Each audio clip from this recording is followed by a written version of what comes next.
Salut, c'est Nicolo et bienvenue dans Très bien habillé, la vidéo hebdo pour être bien sapé. Et aujourd'hui, on va parler de bijoux. Pour les hommes, les vrais, et tous les autres aussi. On va particulièrement parler des bijoux sur les mains, donc les bagues et les bracelets. Les colliers et les boucles d'oreilles, c'est moins accessible à la majorité, et les montres, c'est encore un autre sujet. Mais pourquoi porter des bijoux sur ses mains? Parce que les bagues et les bracelets habillent les mains de la même façon qu'un couvre-chef, un col de chemise ou roulé, un foulard ou une écharpe peuvent habiller le visage. Et dans la vie, vos mains, quand vous êtes en mouvement, en train d'interagir avec autrui, elles attirent autant l'attention, si ce n'est plus, que le beau pantalon que vous avez soigneusement repassé ou votre nouvelle paire de pompes. Choisir un bracelet. Globalement pour les bracelets, voilà les styles les plus récurrents. Les bracelets en cuir, vous pouvez difficilement vous planter avec un beau bracelet en cuir. Vraiment c'est répandu, ça choque pas grand monde, c'est pas spécialement connoté féminin, c'est sobre. L'enjeu c'est même plutôt d'éviter de faire dans l'ultra-virilisme à la Conan le Barbare avec des bracelets de force énormes, sauf si vous êtes prêts pour le Hellfest. Il y en a des tressés pour faire un peu « Hey, vamos à la playa », des façons fil de pêche pour les aventuriers marins, des doubles tours, et souvent les bracelets en cuir sont agrémentés d'éléments métalliques décoratifs. Et là, que vous dire de plus si ce n'est qu'il faudrait choisir un truc assez joli, et si vous pouvez vous passer d'un gros logo gravé ou du nom de la marque en énorme, c'est idéal. Ensuite, il y a les bracelets en perles, et même si on n'est pas là pour les enfiler et que c'est moins la mode qu'il y a 5 ans, c'est un des seuls moyens d'avoir un truc joli et coloré, ce qui peut être intéressant pour répondre à vos tenues ou à d'autres pièces portées sur vos mains. Sachez juste, selon mon expérience, qu'un jour ou l'autre, un bracelet en perles, ça craque et ça vous saute à la gueule, donc n'y mettez pas un fric monstre. Et enfin, on a les joncs en métal, probablement l'autre valeur sûre masculine avec le cuir, souvent en argent, en acier, voire en or, c'est solide, ça craint pas la flotte, normalement, et c'est facile d'avoir un truc sobre mais joli. L'inconvénient c'est qu'il faut raquer un petit peu pour avoir un truc qui fasse pas trop cheap. Choisir ses bagues. Alors l'important pour les bagues, c'est de savoir que chaque doigt a une signification. Donc vous voyez, si vous mettez une bague à l'index, comme c'est le doigt qui ordonne, ça souligne un petit peu votre côté non ta gueule.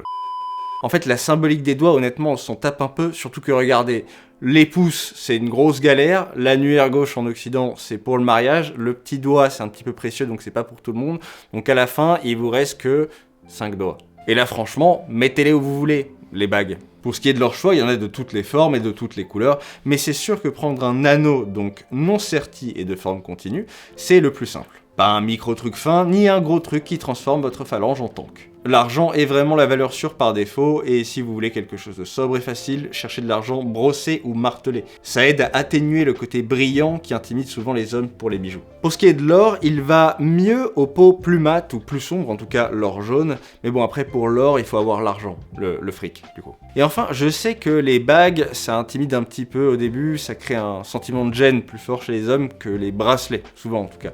Et mon conseil, c'est simplement de les garder tellement longtemps, toujours les mêmes, que vous finirez par les oublier. Et bizarrement, pour les remarques venant des autres, une fois que j'ai oublié que j'en portais, j'ai presque plus jamais eu de remarques, même auprès de nouvelles personnes. Me demandez pas pourquoi, mais ça marche. Faire une composition. En fait, les bagues et les bracelets sont intéressants pour la façon dont ils créent un ensemble sur les mains du porteur. Évidemment qu'une pièce peut être belle toute seule, mais c'est l'accumulation, la juxtaposition qui révèle son plein potentiel. Je vais vous donner un exemple. Ça, c'est ma bague avec des loups stylisés dessus.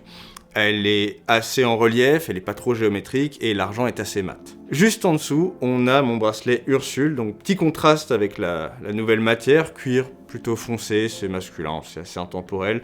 Le double tour vient donner un petit peu de consistance au bracelet, et la partie qui est en métal, plus sombre, brossée, plus lisse aussi, avec une petite encoche, ça contraste assez bien avec l'argent clair et en relief de la bague. Et à gauche, il y a ma montre qui est en acier, avec un fond blanc, acier assez poli, donc brillant, et qui équilibre bien le thème global. Voilà, ça c'est ce que j'estime être un exemple de ce que je porterai au quotidien, et qui selon moi, selon mes goûts, est quelque chose de masculin, assez classique, une petite touche de coquetterie et des lignes assez épurées, c'est ce que j'aime. Mais vous pouvez tout à fait apporter le même raisonnement à des styles très différents, avec des pièces beaucoup plus balèzes, plus colorées, plus graphiques, plus d'accumulation. D'ailleurs, c'est un petit peu le secret pour porter des bijoux plus forts. Seul, comme ça, là, sans contexte sur une main, ils nous laissent un petit peu perplexes. Mais à plusieurs, c'est comme dans une tenue, ils créent un contexte, ils créent leur propre point de référence. Mon autre conseil, c'est d'avoir évidemment un niveau d'audace sur vos mains qui est cohérent avec le niveau d'audace de vos fringues. C'est aussi ce qui rend le port de bijoux chez l'homme plus crédible,